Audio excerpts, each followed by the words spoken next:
message mi yìí right a'udhu billahi minash shaitanir rajim bismillahir rahmanir rahim message mi ìyẹn mẹ́ta ni mo fẹ́ dájú message yẹn kọ. Number 1 Àkànbí ọlọ́ba Haruna Haruna Àkànbí ọlọ́ba ọmọ Ṣakí. Number 1 olówó Èkó. Number 2 Talọ́lọ́hun. Number 3 àtàwọn tí ó bá involved àtàwọn tó bá wà involved. Haruna Àkànbí ọlọ́ba Talọ́lọ́hun olówó Èkó. Ẹ wá gbọ́. Àkọ́kọ́ ni pé nǹkan kan ò yé yín. Yorùbá tẹ́ ń fight fún yìí right? Local diet language ni diet. Kò sí nínú àwọn language tí wọ́n recognize lágbàáyé. Ó dàbí ẹni pé ẹ mọ̀ nǹkan tẹ́ ń ṣe. Àbí kí n sọ pé ojú yín dúdú. Bóyá ẹ rò pé tá bá ti já àfà.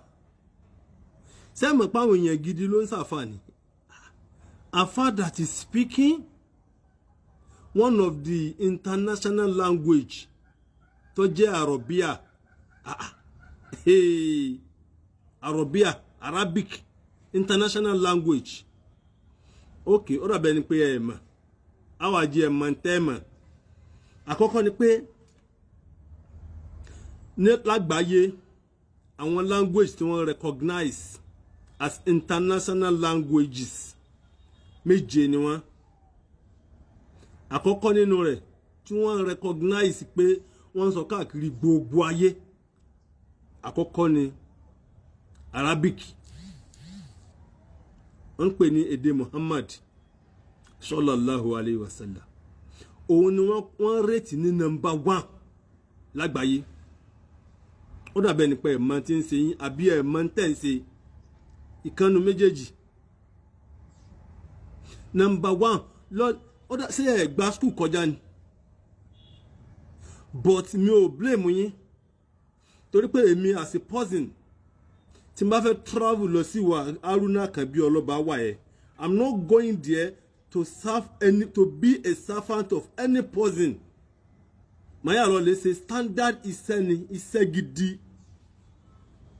Mi ò lè ṣerú anybody. Wọ́n ti fún mi ní scholarship rí.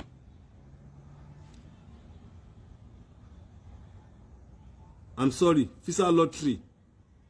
Kí n ká lọ sí America. Mi ò gbàgbé then nílé fíìmù nílọrin. Bọ̀dá bàbá tí ń ṣe tailor tí wọ́n jọ ọmọ Bọ́láńtà ni wọ́n gba lẹ́tà yẹn fún mi.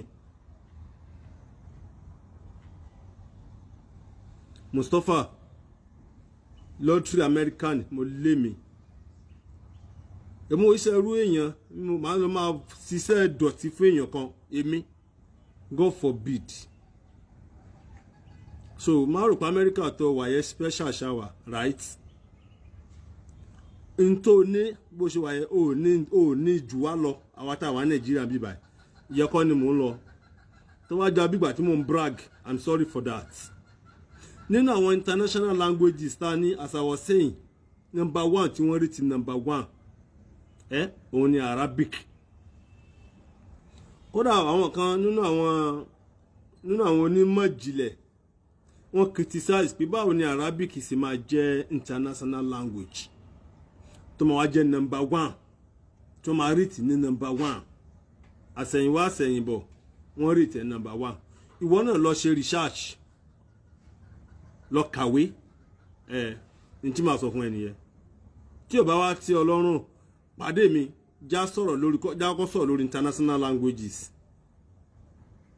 Yorùbá ọmọ kókó ni Yorùbá ọmọ kókó. So ení nìyẹn. Ẹ̀kejì òun ni French. Ẹ̀kẹta ni Latin.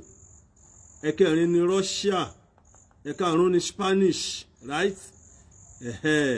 So méje ni but márùn òun ni màá kà fún ẹ báyìí. So wọ́n náà lọ ṣe research ìyẹn dúbẹ̀ yẹ. Ẹ̀kejì ta ló sọ fún ẹ gan wípé Odùduwà ọmọ Yorùbá ni. Ta ló sọ fún ẹ ipò ọmọ Yorùbá l'Odùduwà? Kí ló dé yẹn ra bí rí báyìí? Ṣé ẹ̀yin ò ka ìwé ìtàn ni? But kò kí ṣe ẹ̀bi yín, wàláì kò ṣe ẹ̀bi yín, nítorí pé nígbà tí Odùduwà ń ṣẹ̀mí lọ́wọ́ kò mọ̀ pé ìwé ń bẹ, kò mọ̀ pé wọ́n máa ń kọ nǹkan kalẹ̀, kò mọ̀. Àwọn ará oko ni, ìdí nìyẹn táwọn yẹn sọ pé ará oko ló máa ń ṣe òrìṣà, èèyàn tí ò lajú ló máa ń ṣe òrìṣà. Kò mọ̀, ẹni tí ò mọ̀ kan tí ò mọ̀ ká torí rẹ̀ ti kú ló máa ń bọ òrìṣà. Àwọn ọlọ́gbọ́n ènìyàn tí wọ́n ní làákàyè àwọn máa ń mọ̀ dájú nípa Ọlọ́run. Ṣọwárí Odùduwà tó ń sọ yìí, màá júwe ìwé kan fún ẹ sìn kó lọ ka ìwé yẹn. Táìtù ìwé yẹn, orúkọ ẹ̀ òun ni The Pattern of Yoruba History.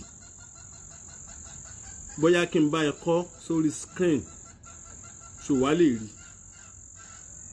The Pattern of Yoruba History. Nínú tíwé yẹn gbé wá fún wa tó wà lákọọ́lẹ̀, òun ni pé láti Saudi ni Odùduwà ti wá. Lámúrúdu ni bàbá ẹ̀, Lámúrúdu. Ẹnìkan sọ nù yín wípé Odùduwà kò ní ìyá kò ní bàbá.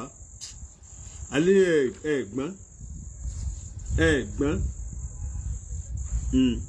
Ẹ lè sọ fún mi náà pé mi náà gbọ́n o, kájọ prove ẹni tó gbọ́n láàrin ara wa, ká pé àwọn èèyàn báyìí fún wa justify ẹni tó ní làákàyè nípa ìtàn Yorùbá. Bóyá ẹ̀yin tẹ́ sọ pé ó sọ̀kalẹ̀ láti sánmà ni, bóyá ẹ̀yin tẹ́ sọ pé Yorùbá ni ilẹ̀ Yorùbá Ilé Ifẹ̀ ni ayé ti bẹ̀rẹ̀. Ló dé rí báyìí gan-an. Ǹjọ́ wo ni Yorùbá bẹ̀rẹ̀? Ọ̀dà. Ó sáfógun ni, ó wá ságba Sudan. Ìgbà tó dé Sudan kò lè dúró, ó wá wọlé through Niger State lọ́dọ̀ àwọn Nupe. Ibẹ̀ ló gbà wọlé. Nínú ìwé tí mò ń sọ fún ẹ yẹn, The Pattern of Yoruba History, ó gba Nupe wọlé kó tó wá kọjá sí Ilé Ifẹ̀. Ìgbà tó wá dé Ilé Ifẹ̀, ó bá àwọn èèyàn Ilé Ifẹ̀. Mo béèrè lọ́wọ́ yín lọ́jọ́ yẹn náà, mo ní ẹ béèrè lọ́wọ́ ọba Ifẹ̀, Ọọ̀ni of Ifẹ̀, tí ó bá ní ṣàbòsí, tí ó bá ní ṣe àbòsí, àwọn wo ló pilẹ̀ Ilé Ifẹ̀, ará abo ni wọ́n, kíwájú kí Oòduà ó tó wá bá wọn. Àlejò ṣe máa overthrow nílé. 419 nìyẹn náà. 419. Àlejò ó wá overthrow nílé. Bọ̀ kò kí ṣẹ̀bi onílé o, kì í ṣẹ̀bi àlejò. Onílé ni ó ṣe kíni, òun ló gọ̀. So kí wọ́n tó wá dá àwọn òrìṣà tí wọ́n dá sílẹ̀, kí wọ́n tó dá sílẹ̀. Ẹ lọ kàwé síwájú kẹ́ tó jáde wá. Ṣé rí àwọn orientalist tẹ́ ń tẹ̀lé yẹ? Àkọ́kọ́ ni pé àwọn àdìsí tẹ́ ń gbé wá yẹ. A ní àwọn àdìsí tá a mọ̀ sí Sahihu hadith. Sahih hadith. A ní àwọn àdìsí tá a mọ̀ sí Hasan. A ní àwọn àdìsí tí wọ́n ń pè ní Hasan Sahih. A ní Dohif. A ní Modu.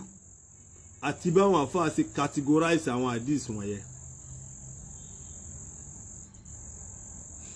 Kẹ́ẹ̀kan gbé ọ̀rọ̀ lásán kan wá tí ó Sahih, a ní gbà lọ́wọ́ yín. So bẹ́ẹ̀ sì máa ń kojú bọ àwọn nǹkan kan tó pamọ́ nínú ẹ̀sìn. Ṣé understand? So láti pé ẹ fẹ́ gbé Yorùbá lárugẹ, Yorùbá ò lè dàgbà. Ó gbọ́, Yorùbá ò lè dàgbà. Tí wọ́n bá tí wọ́n tó wà nílùú òyìnbó yẹn, lọ sọ Yorùbá sáwọn òyìnbó náà. Lọ sọ Yorùbá sí wọn. Wọ́n rọ́bìṣì ẹ̀dànù. Irú ẹ̀ mélòó ló wà láàrin wọn?